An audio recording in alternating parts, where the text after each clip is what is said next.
호치민 온누리교회는 저에게는 또 추억이 있는 교회예요. 제가 오늘 이렇게 설교하지만 오늘이 제가 4번째 방문한 겁니다. 여러분 아시는 분들이 계실지 모르겠지만 제가 아웃리치로 3번을 왔고요. 그리고 이번에 또 강단교로 왔는데 또 그런 추억이 있는 교회에 또 특별히 또 제가 사랑하는 우리 이길탁 목사님 목회하는 이 교회에 와서 설교할 수 있는 것이 큰 은혜이고 축복입니다. 호치민에 와서 제가 참 인상 깊이 생각하게 된 것이 이미 아웃리치로 와서 알고는 있었지만 또 다시 한번 확인하게 되는 것은 오토바이입니다. 너무 많은 오토바이가 무질서 속에 질서 정연하게 다니는 거 보면서 큰 충격과 감탄을 금할 수 없었는데 이길탁 목사님께서는 자신도 그랩 오토바이를 탄다 하셔서 사람도 또 이렇게 타고 다니는 운송수단 뭐라 그럴까요? 그런 사람을 타고 다니는 그런 교통수단이구나 이런 생각이 들었어요. 제가 있는 그 아부다비, 여러분들은 두바이가 또 익숙하실 그 UAE 땅에도 오토바이가 정말 많아졌어요. 코로나 때에 배달하는 오토바이들이 엄청 많아져서 거기도 오토바이가 많지만 거기는 주로 배달용으로만 쓰고 사람이 타고 다니는 건 주로 차를 타고 다니는데 아부다비 두바이는 뭐 길도 잘 돼 있지만 기본적으로 차들이 그렇게 많지 않고요. 또 하나는 속도가 엄청 빨라요. 그냥 일반 시내 도로가 물론 뭐 60km 좀 저속으로 가는 데도 있지만 보통 80km이고 그 다음에 100km가 시내 속도입니다. 그리고 여러분들이 그냥 우리나라로 얘기하면 88처럼 간선도로가 120km이고요. 고속도로가 140인데 어떤 고속도로는 160km. 그래서 바라카 원자력 발전소에 설교하러 지금은 이제 원자력 공사가 다 끝나가서 이제는 안 가지만 그때는 그 원자력 발전소까지 가는 그 고속도로는 160km였어요. 그래서 한 30km 떨어져 있는 거리를 한 2시간 좀 안 되게 가는 그런 속도로 달리는 곳이 아부다비 또 두바이입니다. 기왕 차 이야기를 하게 되니까 여러분 성능 좋은 차 이야기하면 어떤 게 떠오르세요? 뭐 여러 가지 생각할 수 있겠지만 제가 지금 멋있는 차를 이야기한 게 아닙니다. 성능 좋은 차. 그냥 가볍게 떠오르는 생각은 좋은 엔진과 엄청나게 빠른 속도 뭐 이런 게 떠오르시겠죠. 그런데 그런 좋은 엔진, 빠른 속도의 차가 성능 좋은 차이겠지만 그 두 가지 요소뿐만이 아니라 성능 좋은 차가 되려면 좋은 브레이크가 있어야 되는 거죠. 생각해 보세요, 여러분. 간선도로가 120km니까 120km, 그러니까 우리나라 경부고속도로보다 빠른 속도로 시내 주행을 하는 거거든요. 120km로 달리는 차가 브레이크가 망가졌다면 어떻겠습니까? 저희 성도님들이 가끔 교통사고 나시는데 교통사고 나시는 것 중에 많은 부분이 신호대기하고 있다 뒤에서 차가 와서 박는 거예요. 생각해보세요. 80km, 100km로 오는 차가 물론 그 속도로 오는 거 아니고 브레이크를 밟지만 속도가 워낙 빠르니까 잠깐 제동을 늦게 하거나 또 제동 이 장치가 원활하지 않아서 좀 밀려가게 되면 그대로 부딪히거든요. 속도가 좋은 차가 성능이 좋은 차일 것 같지만 좋은 제동 장치를 갖고 있어야 좋은 차죠.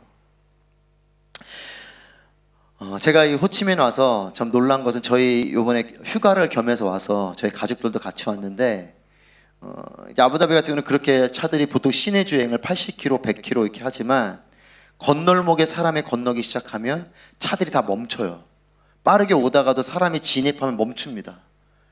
그런데 여기 공항에 도착해서 저희 아이들이 벌써 웃으시는 분들이 계신데 그랩 택시 타는 데까지 멀지 않더라고요.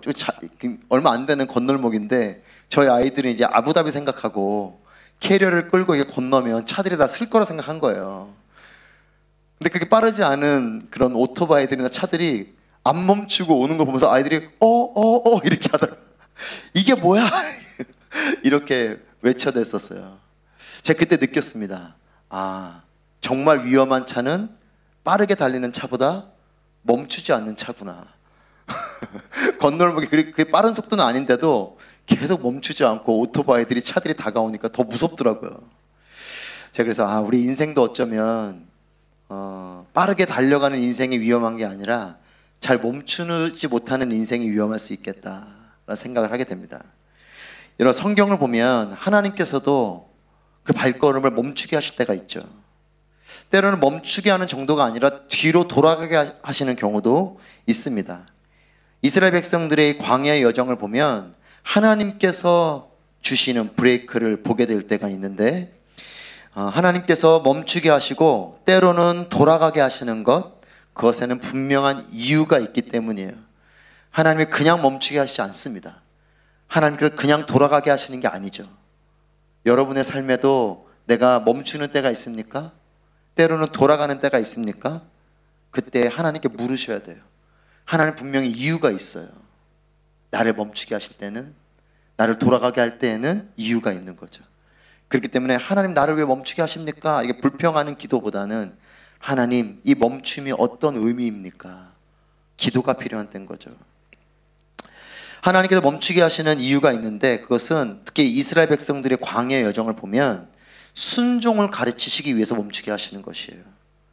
하나님께서 가시면 가고 하나님께서 멈추면 멈추는 것, 이런 순종 훈련이 필요한데, 이 불순종의 습관이 가득한 이 애굽에서 종으로 오랫동안 살았던 이 이스라엘 백성들에게 불순종의 습관을 빼는 데 40년이 걸린 거예요. 불과 얼마 안 돼서 갈 수 있는 그 거리를, 지금의 요르단이죠, 그 광야를 40년을 뱅글뱅글 돌다가 요단강을 건너가게 된 거죠. 오늘 우리가 보게 되는 것은 여호수아 5장부터 보는데, 이스라엘 백성들의 이 광야 여정, 이 순종의 학교인 광야를 마치고 이제 이스라엘 백성들이 약속의 땅인 바로 그 가나안으로 들어오게 된 내용입니다. 우리 1절 말씀 같이 한번 읽겠습니다. 시작. 요단강 서쪽 아모리 사람의 모든 왕과 해안의 가나안 사람의 모든 왕이 여호와께서 이스라엘 백성을 위해 요단강을 마르게 하셔서 그들이 건넜다는 소식을 듣자 그들의 마음이 녹았고 이스라엘 백성들 때문에 넋이 나가버렸습니다. 여러분, 이스라엘 백성들의 광야의 여정은 하나님의 손길을 경험했던 여정이죠. 하나님께서 만나와 메추라기를 베풀어 주시는, 공급하시는 하나님을 경험했고, 그리고 구름기둥과 불기둥으로 그들을 인도하시는, 보호하시는 하나님을 경험한 자리고, 또 적들을 만났을 때 하나님의 은혜로 승리하였던, 승리를 경험했던 자리입니다. 또한 바위에서 물이 샘솟는 그런 하나님의 기적을 경험했던 자리가 광야의 길이죠. 이렇게 하나님께서 홍해를 가르시고 이집트로부터 광야로 그들을 옮겨오셨고, 하지만 불순종한 이 백성들을 40년 동안 광야를 돌다가 이제 요단강이 또한 홍해처럼 갈라지고 그들이 가나안으로 들어왔어요. 이제 들어온 약속의 땅이죠. 근데 그 약속의 땅에는 이미 그 땅에 살고 있었던 그 사람들이 있었습니다. 오늘 1절에 보면 그 사람들이, 이스라엘 백성들이 요단강이 갈라지고 그들이 그렇게 건너 들어온 이 소식을 듣고 그들의 반응은 마음이 녹았고 넋이 나갔다, 이렇게 기록하고 있습니다. 이스라엘 백성들은 하나님의 놀라운 일들을 경험하며 가나안으로 들어오고, 가나안 족속들은 이 놀라운 소식 앞에 그들의 마음을 녹는 비상사태가 벌어졌죠. 여러분, 이것은 이스라엘 백성들을 향한 두려움 같지만 이것은 하나님의 능력으로 일어난 일에 대한 두려움이죠. 저는 여러분도 하나님의 능력이 충만하게 되길 축복하고, 주변에 있는 세상이, 주변에 있는 여러 힘들이 여러분을 향해서 두려움에 떨게 되기를 축복합니다. 하지만 그건 우리의 능력이 아니죠. 여기에 비밀이 있어요. 우린 때로는 하나님이 하신 그 일을 내가 했다고 생각할 때가 있습니다. 하나님이 힘주시고 하나님의 은혜를 주셔서 내가 미처 알 수 없는 놀라운 능력이 내 삶을 통해 흘러가는, 여러분, 그것이 그리스도인의 삶이고 그것이 교회인 거죠. 여러분, 구원은 믿음을 통해 옵니다. 하지만 능력은 성령을 통해 오는 거죠. 요즘 여러분 사도행전 함께 나누고 계시지 않습니까? 오직 성령이 너에게 임하시면 너희가 권능을 받고, 두나미스, 다이나마이트의 원어죠. 이 능력은 성령을 통해 오는 거예요. 그리스도인은 하나님 능력으로 사는 겁니다. 교회는 하나님 능력으로 나아가는 것이에요. 저는 호치민 온누리교회가 하나님의 능력으로 충만해서 이 베트남 땅이 호치민 온누리교회를 통해서 놀라운 영적인 쉐이킹, 영적인 변화가 일어나는 땅이 되길 축복합니다. 또 여러분을 통해서 여러분의 주변이 놀라운 변화가 일어나게 되길 축복해요.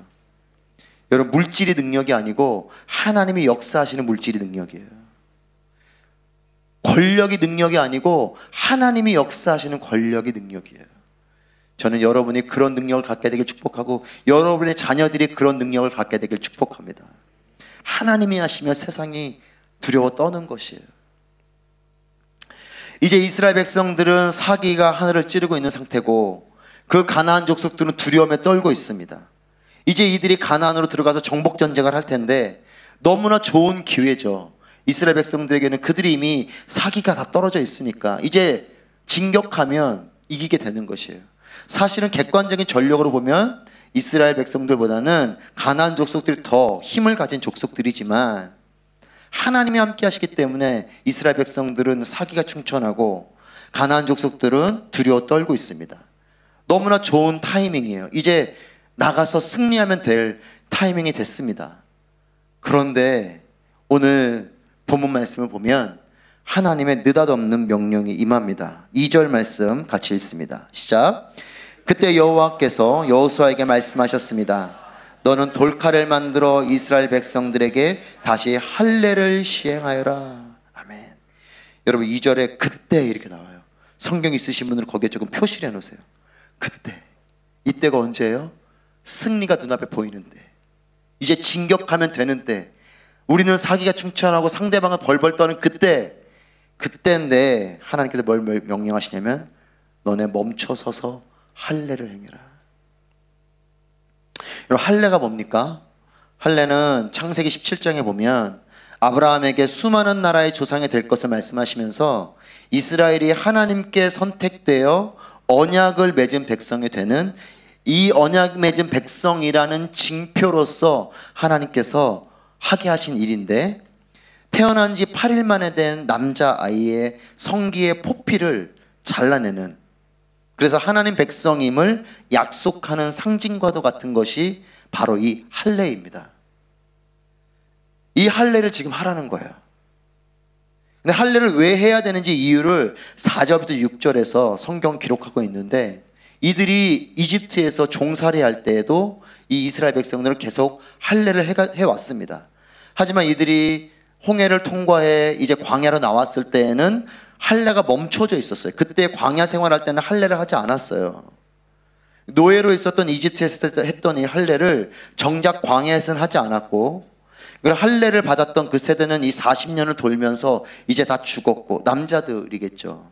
남자들이 다 죽고 이제 할례 받지 않은 이 다음 세대, 즉 그 아들들 세대죠. 이 새로운 세대가 이제 가나안으로 들어오게 된 겁니다. 그러니까 할례를 받았던, 전투할 수 있었던 사람들은 다 죽었고요. 이제 이 가나안에 들어와서 정복 전쟁을 해야 될 남자들이 남았는데 이들은 할례 받지 않은 사람들인 거죠. 그래서 하나님께서 이들에게 정복 전쟁을 하기 전에 너희는 내 백성이 되어야 한다 라는 정체성 속에서 이 할례를 하라고 명령하신 겁니다. 그래서 3절 7절 말씀 보면 여호수아가 이 할례를 그래서 시행을 하죠. 전쟁을 치를 수 있었던 사람들이 다 죽고 그의 아들들이 현재 이스라엘 군대의 군사들이고 전력이고, 이제 험난한 세월을 보내고 요단강을 기적까지 건너고 와서 이제 가나안 땅에 들어온 이 세대, 이 세대에게 하나님께서는 할례를 명령하시는 것이에요. 느닷없이 멈추게 하시고 세워서 할례를 받게 하시는 겁니다. 우리 8절 말씀 같이 한번 읽어볼까요? 8절 시작. 이렇게 모든 백성들이 할례를 마친 후 그들이 나을 때까지 진을 친 곳에 머물렀습니다. 8절 말씀 보면 이제 이렇게 이들이 할례를 받게 돼요. 그런데 할례를 마치고 그들이 어디에 있냐? 진을 친 곳에 머물러 있습니다. 언제까지요? 그들이 다 나을 때까지. 여러분 그냥 생사를 자르는 일이에요. 마취가 있는 때도 아니고, 여러분 돌칼입니다. 날카롭게 잘 되어진 칼이 아니고, 저도 이번에 이스라엘 성지순례 가서 그 선교사님 보여주시더라고요. 제가 돌 이름은 제가 잊어버렸는데 그냥 이렇게 돌을 깨면 날카롭게 이렇게 깨어지는 칼이 그 돌이더라고요. 하지만 돌이잖아요. 그 돌로 생사를 잘라내는 그 일, 얼마나 고통스러운 일이겠습니까? 근데 이것이 아물 때까지 기다리는 거예요. 뭐 회복이 빠른 사람은 그냥 조금 상처가 아무는 정도가 한 3일 정도 걸리지 않을까 싶고, 뭐 조금 걸어 다니기라도 하고 전쟁이라도 할 정도 되면 뭐 최소 일주일 이상, 열흘 이상은 지나야 되는 시간입니다. 그럼 이스라엘 백성들 입장에서 보세요. 이제 적들이 벌벌 떠는 이때 이제 치고 들어가서 전쟁을 하면 될 때인데 그때 멈춰 서는 거예요. 그리고 열흘을 움직일 수 없는 그 지난해 머물러 있어야 되는 때인 거죠. 여러분 이 상황을 잘 생각해 보십시오. 내 생각에는 가서 전쟁을 해야 될 때예요. 하지만 하나님의 타이밍은 멈추는 거죠. 내가 볼 때는 지금 건강할 때 가서 승리를 해야 되는 게 내 생각인데 하나님 방법은 할례를 받으라는 거예요. 고통을 인내하고 머물러 있으라는 겁니다. 또 하나는 지금 이렇게 사기가 충천할 때 가서 사기가 떨어져 있는 이들을 정복하는 게 맞는데 이렇게 우리가 텐트 안에 머물러 있으면 반대로 그들이 우리를 공격하지 않을까? 승리는커녕 패배하는 게 아닐까? 이런 생각이 드는 때인 거죠. 지금 이것이 이스라엘 백성들의 상태입니다. 하지만 하나님 뭘 말씀하시냐면 너희가 지금 승리할 때가 아니고 승리보다 더 중요한 너희가 내 백성이 되는 게 중요하다는 거죠. 사랑하는 여러분, 승리 중요하죠. 우리의 인생의 성공 중요합니다. 돈 버는 일 중요하죠. 우리의 자녀들이 좋은 대학을 가고 좋은 자리로 가는 거 중요합니다. 하지만 더 중요한 건 뭐냐? 하나님 백성에 되어서 승리하는 게 중요한 거예요. 하나님 백성에 되어서 물질을 소유하는 게 중요한 거예요. 저는 여러분들의 물질이 풍성해지길 축복합니다. 하지만 그냥 물질이 아니고 하나님께서 역사하시는 물질이 되길 축복합니다. 여러분들이 기도를 바꾸시면 좋겠어요. 하나님 돈을 많이 벌게 해주십시오. 이런 기도도 좋지만 하나님이 주시는 물질을 누리게 해주시고 이 물질을 하나님 뜻에 따라 쓸 수 있는 물질이 되게 해주십시오. 아무도 아멘 안 하시는데 여러분 그런 기도를 해보세요. 그런 기도를 하는 사람에게는 그런 마음으로 물질을 쓰잖아요. 하나님이 공급 안 하실 수가 없어요. 저는 우리의 자녀들이 잘 배우길 축복합니다. 하지만 그 배운 것으로 남을 줘야 돼요. 전 어렸을 때 그런 얘기 들었어요. 부모님께 배워서 남 주냐? 근데 배워서 남 주는 게 맞더라고요. 그게 그리스도인인 거예요. 저는 우리 자녀들이 열심히 좋은 대학 가서 세상을 살리는 일들을 하게 되길 바라고. 그러니까 하나님의 사람이 좋은 대학 가는 게 중요한 거예요. 하나님의 사람이 물질을 버는 게 중요한 겁니다. 사단은 우리에게 속여요. 야, 하나님 사람 되기 전에 물질 버는 게 중요하지. 하나님 사람 되기 전에 좋은 자리 가는 게 중요하지.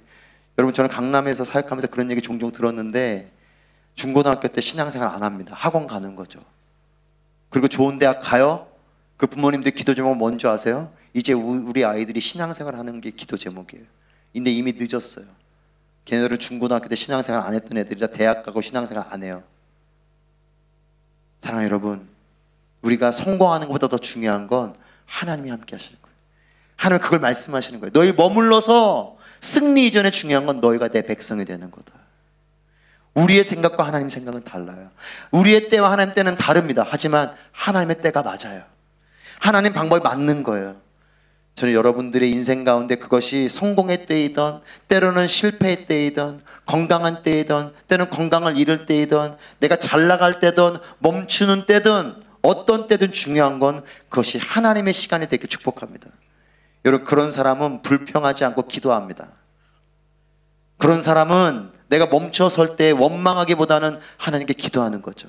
하나님 내가 멈춰서게 됐는데 내가 이게 건강에 문제가 왔는데 내 사업에 이런 위기가 왔는데 내가 이제는 움직여야 될 때가 됐는데 하나님 이게 어떤 하나님의 일하심입니까? 기도하는 거죠. 저는 여러분들이 기도 소리가 높은 사람들에게 축복합니다. 여러분 인생에 어려움이 오셨습니까? 기도의 자리로 오십시오. 예배의 자리로 오시는 거예요. 진에 머물러서 하나님 묵상하고 고통을 부여잡고 원망이 아니라 하나님 부르면서 있는 것, 이것이 저는 여러분의 삶이 되길 바라고 호치민 온누리교회가 되길 축복합니다. 우리 9절 말씀 같이 읽어볼까요? 9절 시작. 그때 여호와께서 여호수아에게 말씀하셨습니다. 오늘 내가 너에게 이집트의 수치를 굴려내 버렸다. 그리하여 그곳 이름이 오늘날까지 길갈이라 불리게 됐습니다. 오늘 내가 너에게 이집트의 수치를 굴려내 버렸다. 애굽에 종살이를 했던 이들이 이제서야 그 종살이의 삶을 벗고 이제 약속의 땅으로 들어와 진정한 하나님 백성으로 이 땅을 차지하게 될 때가 온 거죠. 하지만 그것은 할례를 받고 난 이후에요. 고통의 자리를 넘어서 하나님의 회복의 자리로 가면서 이 약속을 주시는 겁니다. 여러분, 멈추는 것은 우리에게 고통일 수 있어요. 심지어는 고통을 부여잡고 머물러 있는 것은 더 힘겨움일 수 있습니다. 하지만 사랑하는 여러분, 그것이 우리에게는 기회의 때인 거예요. 그제서야 하나님께서 애굽의 이집트의 그 수치를 굴려내 버리는, 그래서 길갈이라는 표현을 쓰시는, 여러분, 때로는 우리가 멈춰서는 그것이 하나님 안에서 내가 버려질 것, 굴려내 버려야 될 것을 버려야 되는 때가 될 때도 있어요. 우리 시편 46편 10절 말씀, 우리 개역개정 말씀인데요, 개역개정 말씀을 함께 읽어보겠습니다. 시작. 이르시기를 너희는 가만히 있어 내가 하나님됨을 알지어다. 내가 문나라 중에서 높임을 받으리라. 내가 세계 중에서 높임을 받으리라 하시도다. 아멘. 너희는 가만히 있어 내가 하나님됨을 알지어다. 여러분, 때로는 우리가 멈춰서야 하나님 보일 때가 있어요.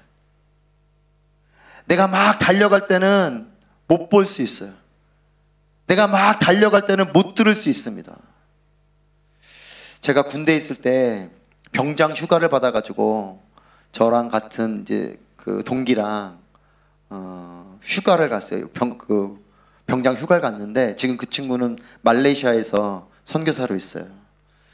같이 이제 군인이지만 저는 이제 공군이어가지고 이제 수송기를 얻었다고 제주도까지 가서 제주도 한라산을 올라갔어요. 겨울에 눈 내린 멋있는 한라산을 보고 우리 저기로 올라가자. 둘이 막 올라갔는데 이 친구는 너무 산을 잘 타는 친구예요.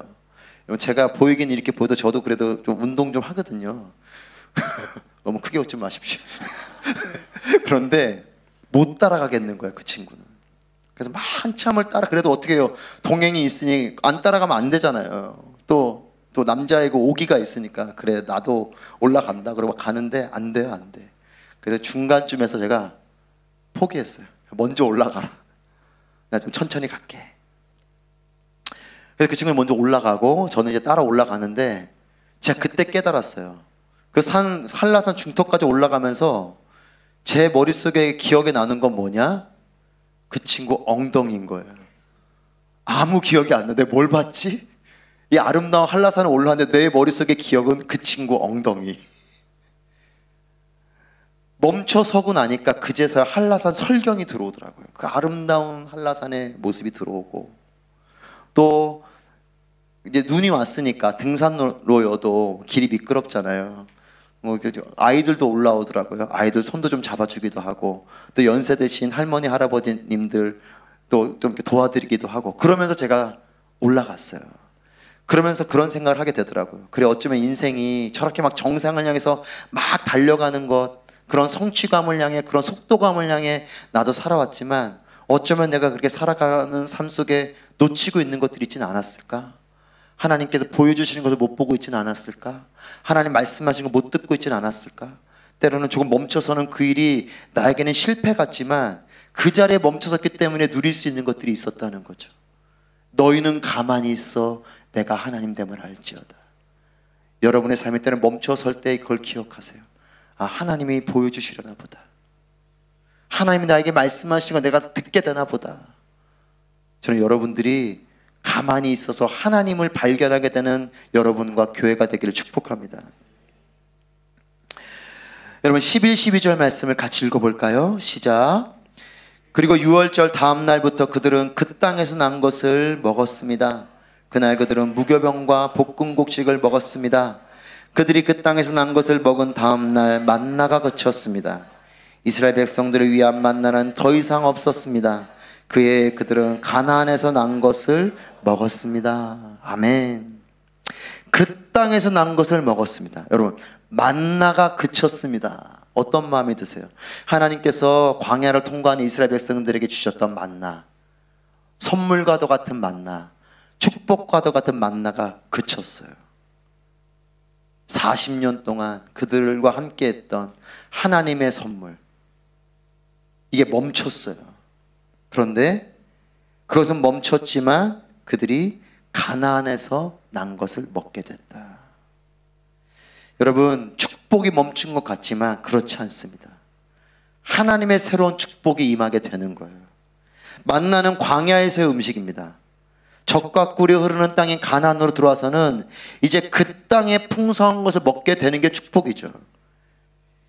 여러분, 더 이상 없게 되는 것, 없어지는 것, 이게 우리에게는 축복을 잃어버리는 것 같지만 그렇지 않아요. 어느 경우는 더 이상 없게 되는 게 축복이에요. 예를 들면 어린아이가 젖을 먹지만 계속해서 젖을 먹게 되는 게 아니잖아요. 이제 젖을 떼야 되는 때 젖을 떼는 게 축복인 거죠. 이제 밥을 먹는 게 축복이지 않습니까? 그렇지 않고 계속 이 아이가 7살, 8살 될 때까지 젖을 먹는다? 이상한 거죠. 때로는 멈추고 상실하게 되는 게 축복이에요. 그래야 새로운 걸 먹게 되고 새로운 걸 누리게 되는 겁니다. 이스라엘 백성들에게는 만나가 그치는 것은 재앙 같지만 그렇지 않아요. 이제는 광야의 음식은 광야의 음식이고 젖과 꿀이 흐르는 땅에 들어왔으면 젖과 꿀을 먹어야죠. 그 땅의 소산을 먹는 게 축복인 겁니다. 사랑하는 여러분, 여러분을 멈추게 되는 그것이 때로는 내가 건강을 잃을 수도 있어요. 때로는 물질을 잃게 되는 일들도 있겠죠. 하지만 기억하십시오. 그것은 내가 그 이전에 누렸던 것이라면 이젠 새롭게 하나님 주시는 것을 누리게 되는 때가 됐음을 믿으시길 바랍니다. 그래서 그런 마음으로 멈추고, 그래, 이전 것은 지나가고 이제 새로운 하나님의 시간들을 바라보며 기도하며 나아가는 거죠. 저는 여러분들이 어려움이 없기를 축복합니다. 하지만 제가 예언의 은사는 없지만 예언합니다. 어려움이 올 거예요. 건강에 어려움이든 물질의 어려움이든 사업도 잘 될 때가 있지만 어려울 때도 있을 것이고, 오늘은 너무나 친했던 분인데 시간 지나니까 또 관계가 어려워지기도 하고. 하지만 기억하십시오. 그것이 우리에게 재앙이 아니고 그때가 우리에게는 하나님께 엎드릴 때요, 하나님 만나야 될 때요, 하나님을 발견할 될 때요, 하나님께서 새롭게 주시는 것들을 누릴 때가 된 것이에요. 여러분, 안식이라는 단어를 아시죠? 샤바트라는 원어를 쓰는데 이 안식이라는 샤바트의 원뜻이 뭐냐면요, 멈추다예요. 히브리어 샤바트는 멈추는 겁니다. 여러분, 멈춘다는 것, 이것은 하나님의 안식은 그냥 내가 마냥 멈춰 있는 것이 아니고요, 나는 하나님 앞에 멈추지만 하나님이 나를 준비시키고 하나님이 나를 가게 하시는 게 안식이에요. 여러분, 그래서 안식일을 지키는 게 중요한 거예요. 저는 여러분들이 아무리 바쁘셔도 예배를 지키십시오. 내가 예배를 지키는 것 같죠? 내가 지키는 예배가 나를 지키는 거예요. 내가 말씀을 읽고 내가 말씀을 지키는 것 같지만 내가 읽고 내가 지키는 말씀이 나를 지키는 겁니다. 내가 기도하는 것 같지만, 내가 기도를 지키는 것 같지만 내가 지키는 그 기도가 나를 지켜주는 거예요. 멈추어 서서 하나님을 만나십시오. 사랑하는 여러분, 모든 걸 얻어도 하나님 잃어버리면 다 잃어버리는 거예요. 반대로 내가 다 잃어버리는 것 같아도 하나님을 얻으면 다 얻는 겁니다. 하나님을 얻는 삶이 되십시오. 멈추는 그것이 우리에게는 끝이 아니고 새로운 시작이 될 거라고 믿습니다. 지금 아부다비 온누리교회도 많은 성도님들이 막 가고 계시는 때예요. 이제 원자력 발전소 공사 끝나서 제가 지금 4주째 새가족 교육이 없어요. 슬퍼요. 새가족이 보고 싶어요.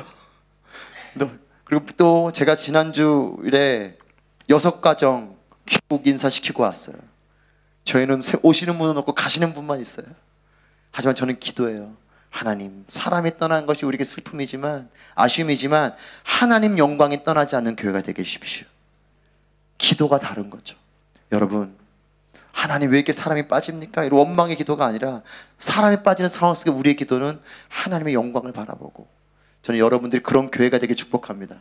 여러분들도 그런 교회이실 거예요. 주재원들이 많으시니까. 하지만 기억하십시오. 떠나시는 분들 잘 파송하시고, 또 새롭게 오시는 분들과 함께 또 남아 계신 여러분들이 하나님 영광을 바라보며 나아가는 교회가 되기를 축복합니다. 여러분의 인생에도 멈춰서는 그때에 잘 멈추십시오. 그리고 하나님을 만나십시오. 그리고 새롭게 하나님과 또한 나아가십시오. 하나님은 나보다 방법이 많으신 분이시고 하나님은 나보다 능력이 많으신 분이세요. 여러분들의 물질이 하나님의 능력 가운데 쓰임받게 되게 축복하고, 여러분의 사업과 우리 자녀들이 그렇게 쓰임받게 되게 축복합니다. 멈춤이 끝이 아니고 새로운 시작인 걸 믿고 하나님과 함께 새로운 비전을 가지고 나아가는 여러분 모두가 되기를 주님의 이름으로 축복합니다.